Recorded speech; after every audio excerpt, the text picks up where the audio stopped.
Comprehensive Clinical Psychology, Volume 1.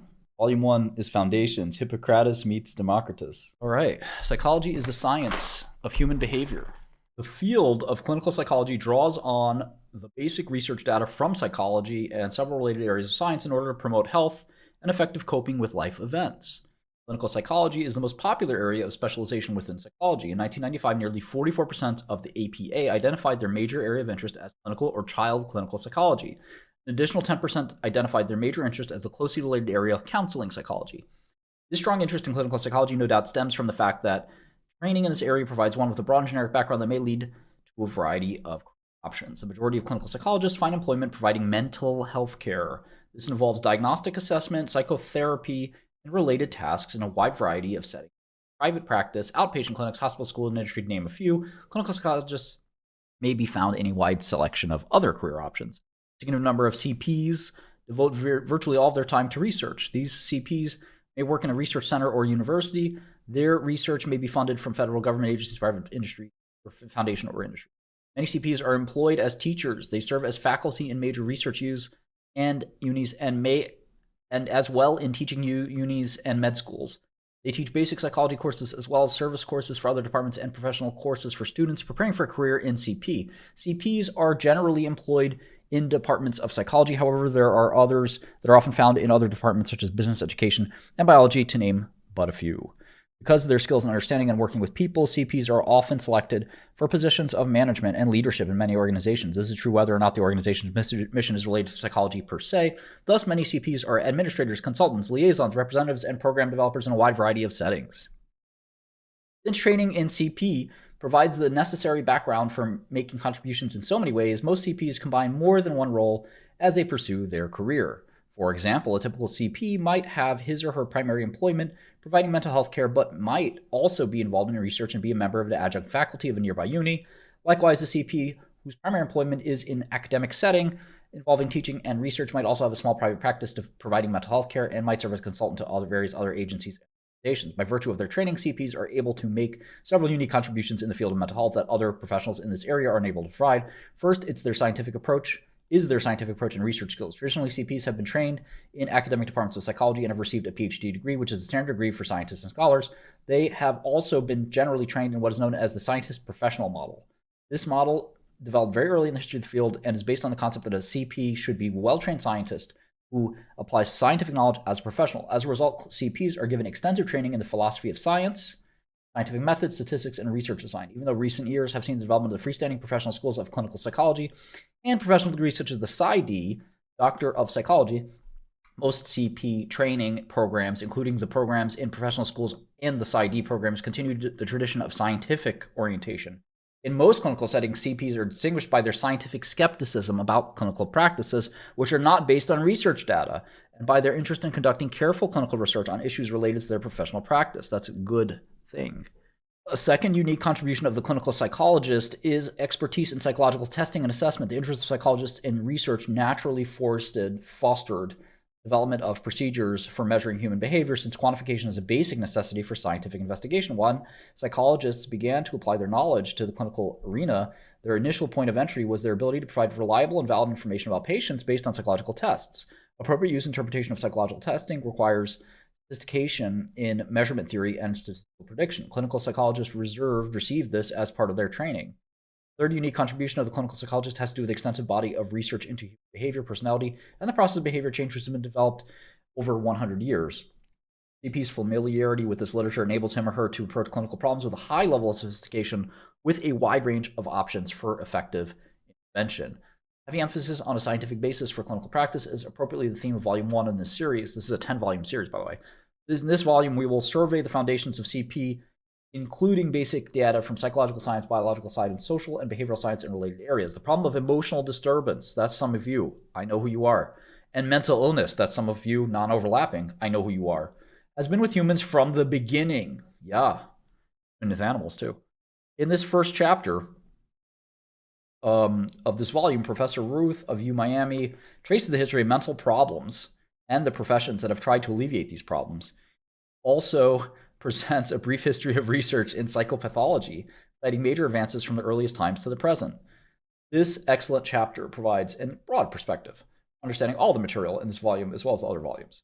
Dr. Collins of OSU in the US has prepared an excellent summary of the scientific status of clinical psychology. He begins with a brief introduction and history of CP in America since the major events leading to the recent developments in the field.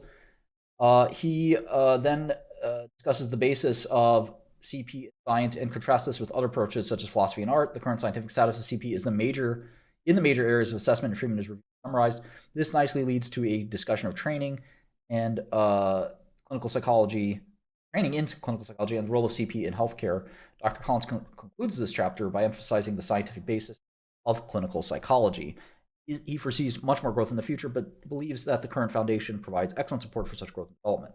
In any field of scholarship and inquiry, accessing information is a matter of vital importance, since psychology as a field has been concerned with human behavior, including learning, cognition, communication. Psychologists have naturally been in the forefront of information processing. These researchers have provided a comprehensive guide for the student and layperson who wishes to locate information. They discuss access to journals and books and online journals, which are newly appearing on the internet. They then describe the major abstracting indexing resources. Their chapter concludes with a consumer guide to electronic media and the internet for those who are interested. All right, so we're going to skip a little bit of this to the first chapter. All right, chapter 1, Hippocrates meets Democritus, a history of psychiatry and clinical psychology. Introduction, the ancient Greeks and Romans, China and India, the Near East, medieval Europe from the Renaissance to the 17th century, the 18th century, including the emergence of psychiatry, the 19th century, including the emergence of clinical psychology, the 20th century, guild-related issues, psychiatry, psychoanalysis, clinical psychology, social work, religious counseling, interdisciplinary activities, and advocacy. Introduction. The story goes that Hippocrates, from 460 BC to 377 BC, famous physician, was once summoned to the Greek city of Abdera by its citizens in order to investigate the seemingly irrational behavior of the philosopher Democritus. Democritus, 460 to 370 BC, is best known today for his view that everything consists of tiny particles called atoms. On this occasion, Democritus was seated under a plane tree surrounded by the carcasses of dogs and cats. He was experiencing an episode of melancholy and was dissecting these animals in order to discover the source of black bile, considered to be responsible for such mental disturbances. The term melancholy literally means black bile in Greek. Melon is like melanin, right? Choly is bile, or like cholesterol, like fat. And Hippocrates' theory of melancholy, like that of Democritus, was that it was caused by an imbalance of humors of the body. This actually persisted, this view persisted in Shakespeare time, where you can still talk about, you can read in Shakespeare's work all about humors. Hippocrates thus considered Democritus to be rational, not insane. Hippocrates was not a psychiatrist, nor was Democritus a clinical psychologist. It would be many centuries before either of these specialized fields were to emerge. Nevertheless, the principal theme of this chapter is that even from early historic times, mental disorders were the concern not only of physicians, but also of philosophers and others who did not practice medicine. This fact can serve as a sort of historic precedent for the existence of clinical psychology and related non-medical fields concerned with mental disorders. As Democritus once said in a letter to Hippocrates, wisdom is the sister of medicine. The one rescues the soul from passions, the other alleviates the body. Mind benefits from health, whereas ill health dampens the desire for virtue, and illness binds the soul. History of clinical psychology is thus at the same time a history of the aspects of medicine, psychiatry, and other related fields. It is concerned with a broad spectrum of pathophysiology, psychopathology, assessment, and various types of interventions, mental disorders. The author's earlier inquiries into the history of clinical psychology concern the organization of clinical psychologists that developed in the U.S. beginning in 1917, and some of the practitioner pioneers in the field, including Lightner Whitmer, J.E.W. Whalen, and Lita Hollingworth. These writings gave relatively little recognition to events before the 1890s to the contributions of adjacent disciplines such as psychiatry, or to the work of colleagues in other countries. The request from C. Eugene Walker to write the present chapter was interpreted as an invitation to explore not just the organizational history of CP, but its substance as well, not just in recent times, but from its origins. In the first 100 years, CP has become so intertwined with psychiatry, especially in the domain of research, that his that it made more sense to consider them jointly rather than separately. It soon became evident that writing such a history was nothing short of a lifetime project. However, the present chapter was prepared over only a 2-year period and thus required the use of many secondary sources, even some tertiary sources, in order for it to be completed at all. The main justification for trying to carry out such a task is that most clinical psychologists are remarkably ignorant about the history of their field.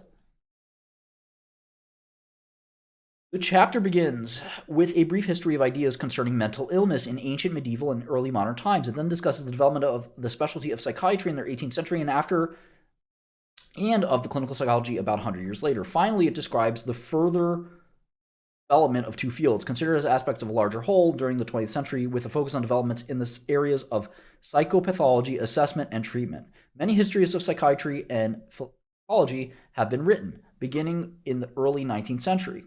So far as the author is aware, however, this admittedly modest effort is the first attempt to write a combined history of psychiatry and clinical psychology. The ancient Greeks and Romans. Hippocratic writings of the 5th and 4th centuries BC and later, which have diverse authorship, consider mental disturbances to be illnesses like any other. Besides melancholy, the Hippocratic list of mental disorders includes Phrenitis. What the heck is Phrenitis? Do you guys know? Phrenitis, inflammation of the brain and the meninges, attended with acute fever and delirium. Remember, there's phrenology. So Phrenitis, mania, hysteria, and paranoia. Plato added the category of dementia as well. Phrenitis, which literally means inflammation of the mind, referred to the situation in which a person with fever begins to talk nonsense. This was considered a temporary condition and would clear up as soon as the fever was over.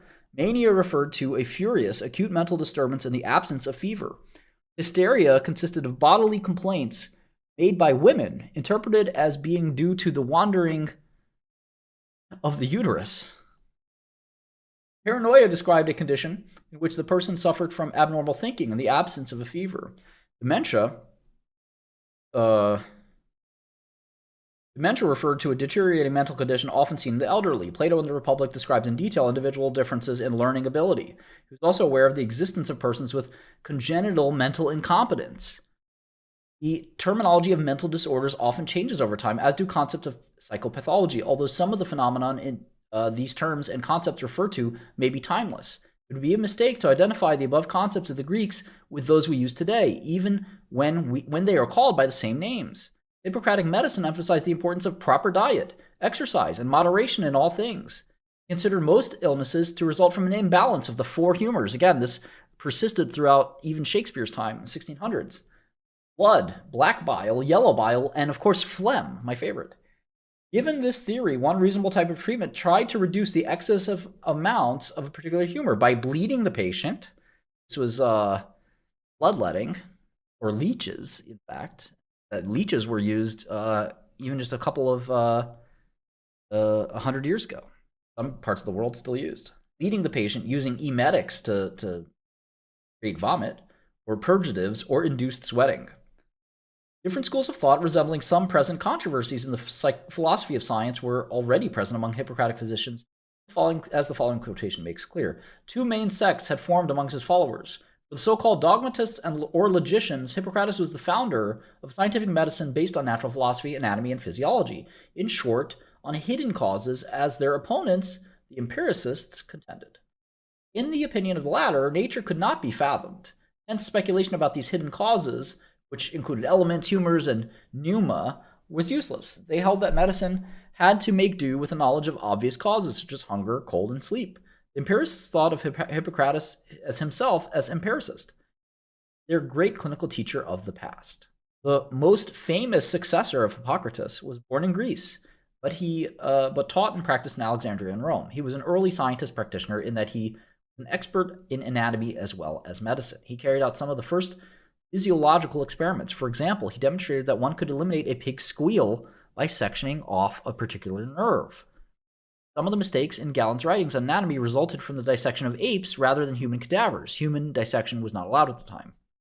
China and India. The study of psychopathology did not originate only in Greece, but also has roots throughout the world. A well-known example from 2 centuries BC in China is the Yellow Emperor's Book of Internal Medicine.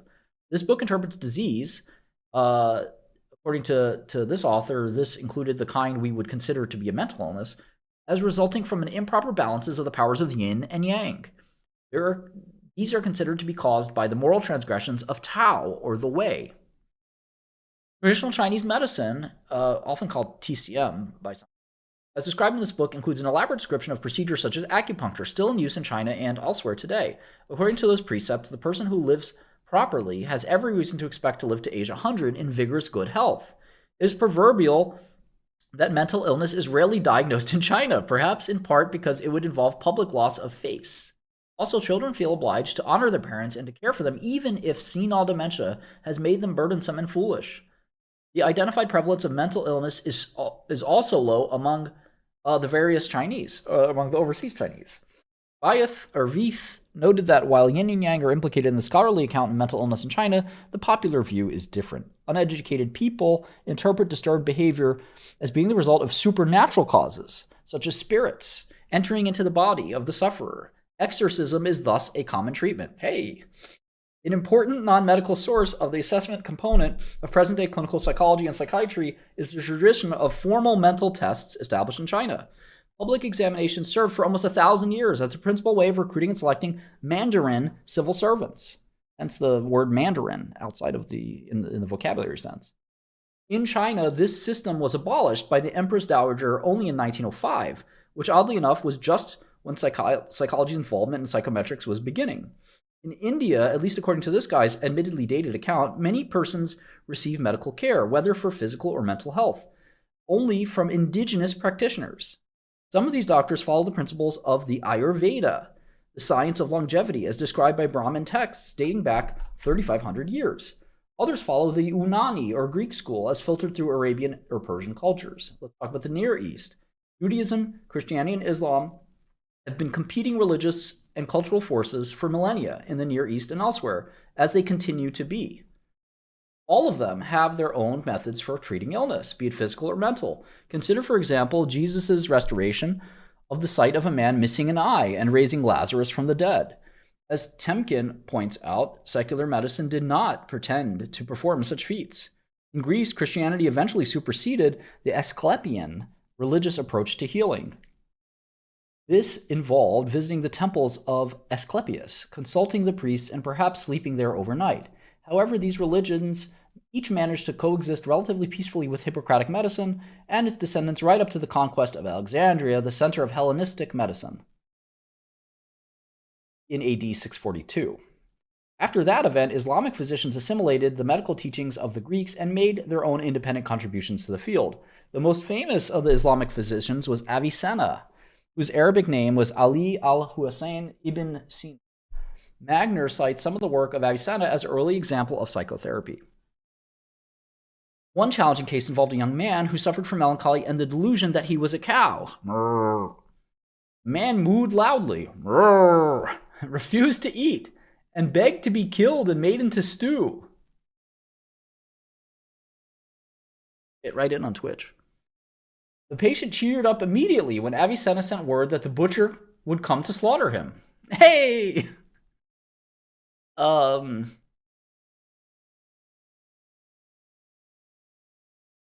Finally, Avicenna came to the sick room with a butcher's knife and asked for the cow. Where is he? Mooing happily, the young man was bound hand and foot, but after a thorough examination, Avicenna declared that the cow was too thin to be butchered. The patient ate so eagerly that he soon recovered his strength and was cured of his delusion. Amazing. According to Dahls and Magner, the Muslims also built hospitals, including provisions for the care of the mentally ill. The largest of these was established in Cairo in 1286. Formerly a palace, this hospital had a capacity of 8,000 patients. Wow. Other such hospitals were located in Baghdad and Damascus and existed as early as the 9th century AD.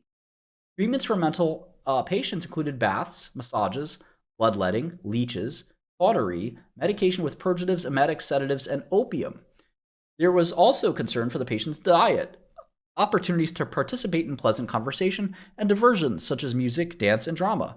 If necessary, dervishes performed exorcisms.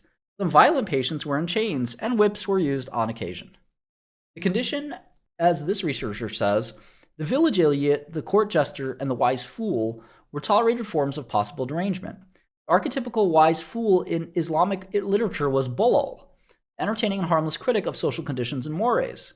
He typically lurks undisturbed in the cemetery, is molested in the streets by children, or is fettered and put in chains. Having abandoned everyday cares, he trusts in God's aid and men's charity. His intense sensitivity plays on the ambiguity between the unholy and the holy fool. All right, medieval Europe. Medieval European times were not noted for scientific advances of any kind, certainly not with respect to the understanding and treatment of psychopathology. Era does have its positive side in terms of Christian emphasis on the virtue of caring for the unfortunate, including those with mental disorders. Thus, in the 6th century, Benedict of Nursia proclaimed the ideal of service towards those living in monasteries who were ill. However, such care did not extend very far to those in the community. During the medieval period, public authorities took only limited responsibility for the mentally deranged. Mentally or emotionally disturbed members of the community were left at liberty as long as they caused no public disturbance. Custody of the mentally ill generally rested with their relatives and friends. Only those considered too dangerous to keep at home, or who had no one to care for them, who were socially disturbing, were dealt with communal authority. Institutions for the mentally ill that developed in that era provided at most food, lodging, and basic health care, or basic physical care, I should say. They included general hospitals, hospital of this and that, built by, there's one at the hospital called St. Mary of Bethlehem in London. It was later notorious as Bedlam. And the madhouses that were part of the hospitals in Elbing, built in 1326, and Hamburg, built in 1375. Priests, of course, offered exorcism to persons considered to be possessed by devils. And both the secular and the ecclesiastical authorities sometimes subsidized pilgrimages by the mentally disordered to religious shrines, such as Lourdes. In the 12th century, a church was built at Geel, which is north of Brussels, Belgium, honor Saint Nymphna. Nymphna. Word, right? Nymph. The village developed the pattern of boarding mentally disturbed patients in the homes of its residents, and this shrine of Geel became an enduring legend in community care. The famous psychiatrist 𝗟cie𝗰𝗵𝗆 visited it in 1822.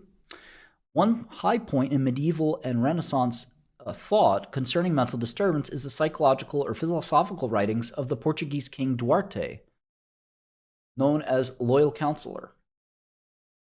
Duarte experienced mental depression and undertook to write about it as a form of self-therapy. What he had to say is well worth quoting. And it seems to me that sorrow generally has 6 causes. First and chiefly, fear of death, dishonor, pain, or spiritual and bodily suffering. Second, anger. Third, strong desire unfulfilled or delayed. Fourth, unhappiness which we acquire because of dishonor, death, losses, imprisonment, illnesses, retention, and longing. Fifth, disordered compression, which truly is called an illness of the melancholy humor. Sixth, talk, conversation of sad persons. By each of these means, more or less, we become sad, according to the feelings and passions which are dominant in each. Truly relatable in my case, yes. As it turned out, Duarte's melancholy abated after his mother became ill, and he turned his thoughts away from himself to care for her. An acknowledged horror story of the Middle Ages and Renaissance from the standpoint of the understanding and treatment of psychopathology is the publication of Malleus Maleficarum, Hammer of the Witches, by 2 German Dominican monks, Heinrich Kramer and Johann Sprenger. This was a manual for the identification, torture, and trial of witches. It was endorsed by the Pope and went into 19 editions over the next 300 years. According to the book, witches, I know a few of you, I do, though they might appear to be merely lunatics, were actually in league with the devil. It's true. It's true. And caused all manner of mischief, including hailstorms, yeah, true, crop failure, goddamn crops, I see you, Kara, I know it's you, and sexual dysfunction such as impotence in other persons. It's all her fault. It's all the witch's fault, I agree. Most of the witches who experienced the regimen prescribed by these 2 doctors of the church were aging women. Wow. Wild. From the Renaissance to the 17th century, the answer to the witch's hammer was Johann Weyer's book, De the 𝗵𝗵𝗃 demonium, the sleight hand of demons. Published in 1583, Weyer, an experienced physician, was employed by a wealthy duke and seemed to be unafraid of the enemies he might make by his writings. Big mistake, I know that. I know what that's like. He had considerable personal experience in examining various individuals who were accused of witchcraft, and usually found that they were poor, frail, and mentally unstable women who could not possibly have done the deeds of which they were accused. He thus disputed Kramer and Sprenger's Malleus Maleficarum very thoroughly. Weyer's book was put on the papal index of forbidden writings. Isn't that interesting? Don't dispute the witches. The way we treat witches is... Another important medical figure of the Renaissance, of course, famous name, if you don't know it, is Paracelsus. The name adopted from a flamboyant Swiss man named Philippe Auriel Theophrastus Bombastus von Hohenheim. Just call me Paracelsus, all right? That's what my friends call me. Paracelsus was of modest background rather than being a member of the nobility, as his name might imply. Yeah, once you're really rich once you have 1, 2, 3, 4, 5 names. But he was not noble, and was not as well educated as many of his medical peers, whom he often scandalized by communicating in the vernacular rather than in Latin, the common language of scholars at the time. Yeah, Maimonides is Alva and I know very well. It's Brooklyn Hospital, and I didn't know it was the name of the Cyclone Stadium. Maimonides Stadium, really? I didn't know that. I'm losing my Brooklyn roots. I got to go out there. His father had worked in the mines, and Paracelsus knew a lot about minerals. An alchemist as well as a physician, he introduced chemical treatments. First PharmaBro. Temkin estimates that Paracelsus was as important to the history of medicine as Luther was to church history. Right. Followers of Galen, who was like maybe before that, the first PharmaBro, had always recommended herbal remedies, and now Paracelsus came along with chemical ones. Yeah, that's a PharmaBro right there. Let's do it. The founder of a new school of thought known as iatrochemistry. Bless up. Big blessings to Paracelsus, the first drug dealer, first PharmaBro. All hustlers, they say a kind word to Paracelsus. Paracelsus was also responsible for a very modern sounding insight into the possible role of minerals in the drinking water in the etiology of goiter and cretinism, a form of what we would now call mental that was so prevalent in Switzerland. Robert Burton, 1577 to 1640, the author of The Anatomy of Melancholy, lived in this era. Burton was not a physician, but a clergyman and an Oxford don.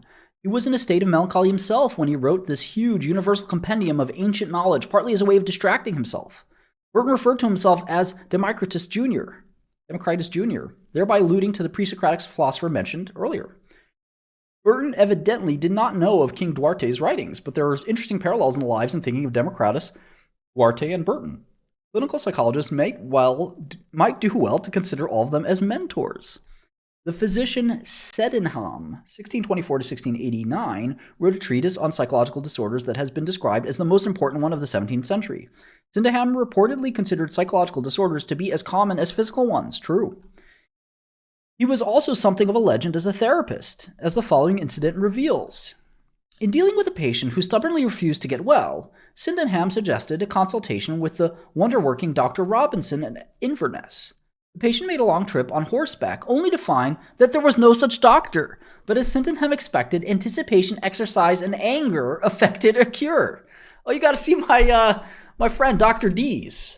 Yeah, he lives up down that hill. Get on your horse and go find Doctor Deez.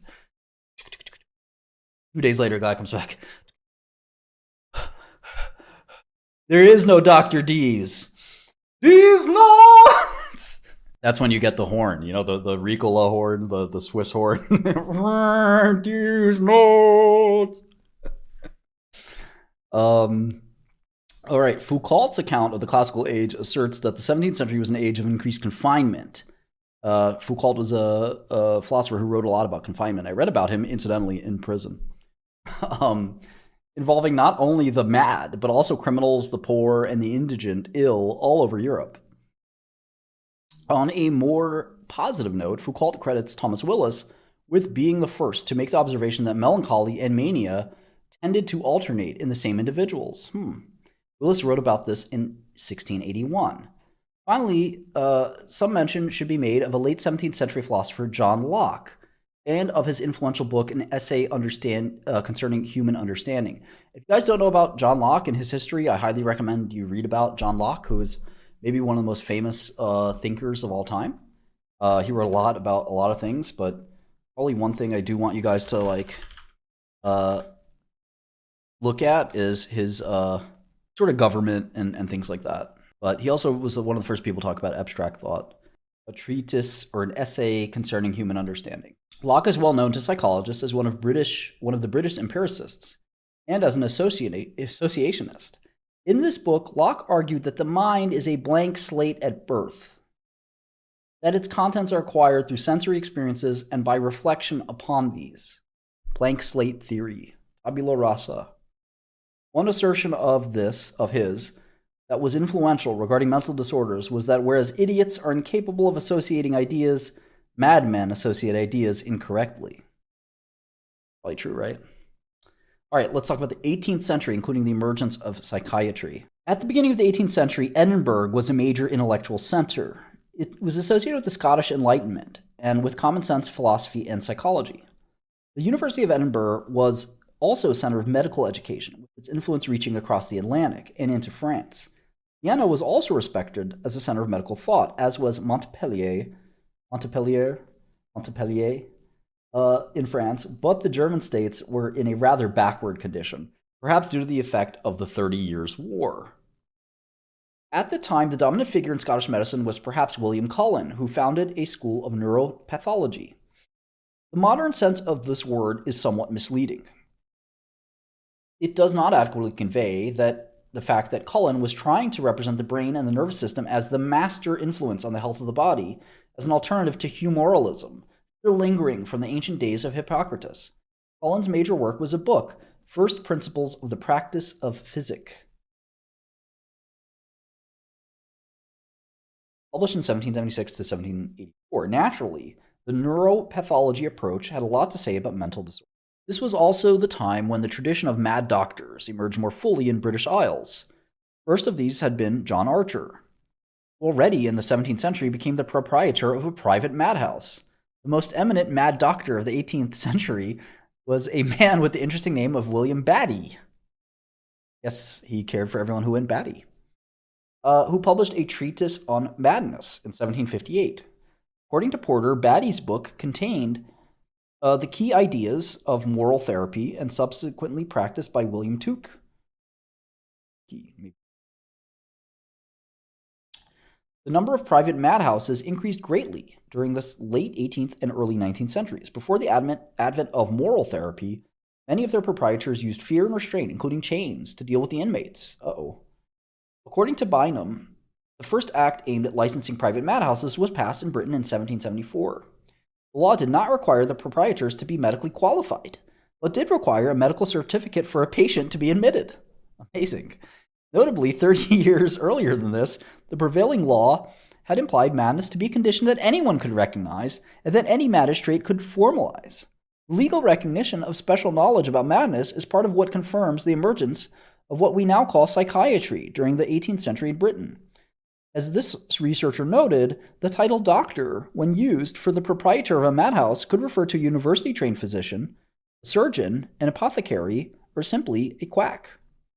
Although the history of psychiatry has somewhat indistinct beginnings in various European countries, the specialty was well established on both sides of the Atlantic before 1800.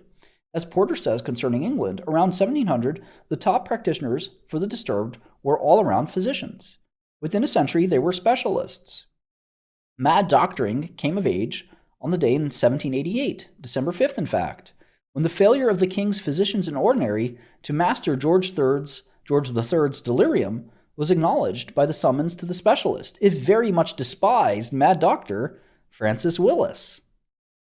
Some would probably not choose to honor Willis as the founder of this new professional specialty, since he represented the old-fashioned coercive approach rather than the new one of moral treatment. In any case, the specialists known as mad doctors, Britain, were called alienists in France and ultimately termed psychiatrists in the German states and then all over the world. By the time of the American and French revolutions, the individuals who stood out as pioneers in this field were Benjamin Rush in the US, Philippe Pinel in France, and Vincenzo Chiogari in Italy, and Francis Willis in England. It appears that the leadership in medicine shifted from Edinburgh to Paris at about the time of the French Revolution. The French physician Philippe Pinel, who is often considered to be the founder of psychiatry, was much influenced by the doctrines of Cullen. Pinel actually translated one of Cullen's books. Cullen's writings also influenced Rush, who incidentally was a signer of the American Declaration of Independence. How were mental patients treated in the 18th century? In some respects, the ancient ways of Hippocrates prevailed. Rush was especially well known for his propensity to bleed his patients, and may have inadvertently hastened the death of many of them. Whoops. Many 18th century mad doctors in Britain emphasized coercive methods, including chains and fetters.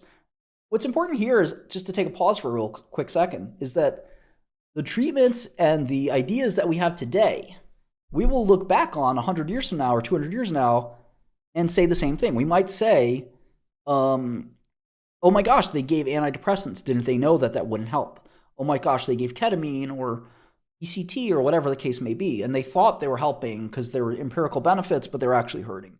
And we just don't know yet what the world will look like, 100 years from now, right? The important therapeutic innovation of this time is what was known as moral treatment. This phrase emphasized the attempt to use psychological and social influences and to treat the mentally disturbed with kindness rather than physical forces, chains, or medications. The asylum began to be considered as a therapeutic intervention rather than simply a way to house and contain mental patients. In retrospect, moral treatment is usually portrayed as a tremendous advance, perhaps the very cornerstone of the new specialty of psychiatry.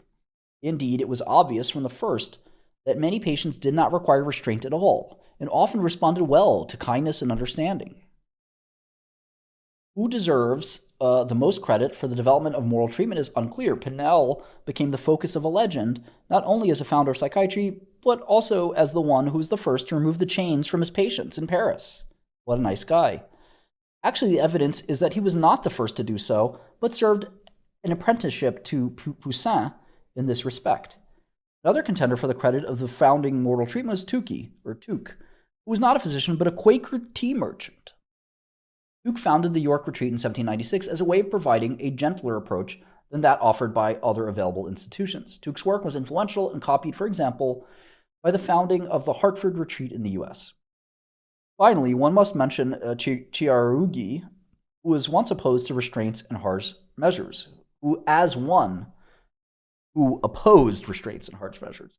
He was born in Florence. His patron was Leopoldo, the Duke of Tuscany. He directed a hospital and published 3 volumes on his work under the title On Madness in General and in Specific. I feel like some of you could write that book too. In any case, not all scholars view the advent of moral treatment as an unmitigated improvement. Foucault, here we go again, Foucault, became famous for noting that moral treatment could be considered simply as a different kind of oppression. In making the mad responsible for their own self-control, 𝗘𝘀𝘀𝗀𝗃 and Pinel may have merely substituted guilt for external coercion and unduly imposed demands for a certain type of bourgeois respectability. Want to be part of your bourgeois respectability. Even with all the emphasis on the absence of chains in the era of moral treatment, Pinel and his colleagues in other countries did use restraint when necessary, including straitjackets and isolation rooms. Pinel avoided punishment and was reluctant to use the traditional Hippocratic treatments of bleeding, emetics, and purgatives. He observed the progress of a patient and tried to provide a humane environment, hoping that the healing forces of nature would prevail over the illness. In Britain, the physician became most famous for a policy of non-restraint was John Connolly, who had charge of the Hanwell Asylum in England in the 19th century. Countervailing force at this time was the emerging movement of Romanticism, associated with the philosopher and social contract theorist Jean-Jacques Rousseau. If you don't know about Jean-Jacques Rousseau, similar to John Locke, this is somebody that you would have to read at least a little bit about to really understand history, philosophy, economics, politics, any of that stuff. Jean-Jacques Rousseau, very, very crucial and important there. In his influential novel, Émile, or Education, and in his other writings, Rousseau stressed the importance of what emerged naturally in human development, as opposed to what was contrived by the educational system. He emphasized the heart over the head, in contrast to what was considered the over-intellectual emphasis of the Enlightenment. Mesmerism emerged during the 18th century, more as a treatment for medical problems than for mental disorders. This development came from the work of Franz Anton Mesmer, a physician who was originally trained in Vienna, but who later flourished in Paris. Mesmer's theory about his therapy explained it in terms of magnetic forces being transmitted from the body to the doctor to that of the patient, curing all kinds of ailments. The theory is based on the study of electricity, including the role of electrical stimulation on the movement of frogs' legs, the original animal magnetism. This was debunked as an explanation by more than one distinguished commission in Paris. Commissioners included such experts on electricity such as Benjamin Franklin, then serving as an ambassador. These scientific authorities tended to believe that therapy was based merely on imagination. At the time, the effect on mesmerism was quite negative in terms of the opinions of educated persons, although its practice continued not only in France, but also in the German states and elsewhere. Ellenberger, in his book, The Discovery of the Unconscious, portrays Mesmer's work being an important link between the medieval use of priestly exorcism and the subsequent development of psychoanalysis by Freud. It happened that the first cases of what was subsequently identified as neurosyphilis began to appear in the 1780s. Its prevalence rose later in the 19th century.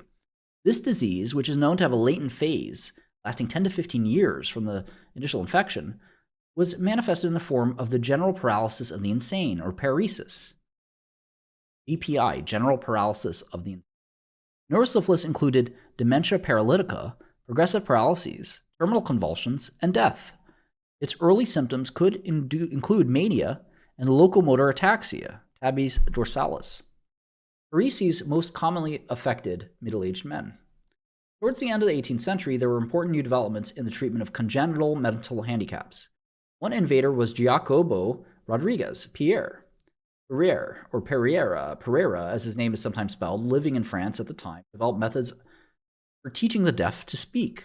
He never revealed the particulars of his method, but was obviously successful in what he claimed, as revealed by the fact that his deaf pupils did learn to speak. A famous disciple was the physician Jean-Marc Gaspard Itard, who attempted to use some of the same approaches to train the wild boy of Aveyron. Okay? Itard considered his attempts to socialize this feral child. I'm a feral child too, or Nibbles is at least. And to teach him language to be unsuccessful.